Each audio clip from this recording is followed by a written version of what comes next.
একটা বিষয় আমাকে ভীষণভাবে ভাবায়। একটা বিষয় আমাকে ভীষণভাবে ভাবায়।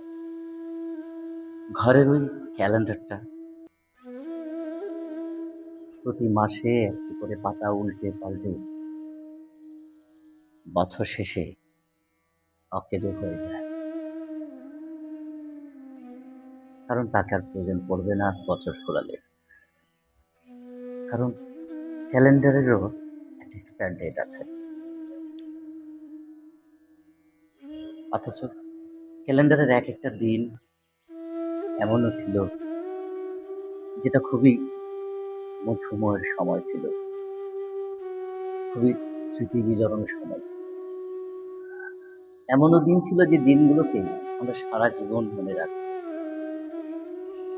হোক তা বিষাদময়, হোক তা আনন্দ ঘন মুহূর্ত।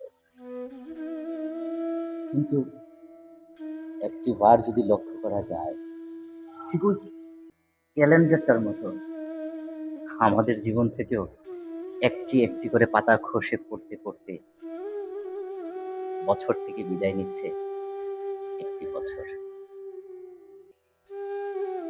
তাই এই বিদায়ের শেষ মুহূর্তে আর আগমনের আগ মুহূর্তের মাঝখানটাতে যে মুহূর্তটা আছে এটা খুবই স্পেশাল। আর এই স্পেশাল সময়টাকে স্পেশাল ভাবে মানানো উচিত আমি মনে করি। আসল না, সেই মুহূর্তটাকে নফল নামাজ দিয়ে, নফল ইবাদত দিয়ে, তাহাজ্জুদ দিয়ে স্মৃতির ঘন মুহূর্ত করে রাখি।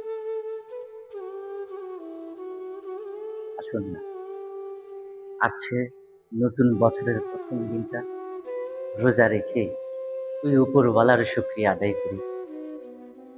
আরো একটা বছর আমাদের প্রাপ্তির খাতায় উপহার দেওয়ার জন্য একটা অনুরোধ।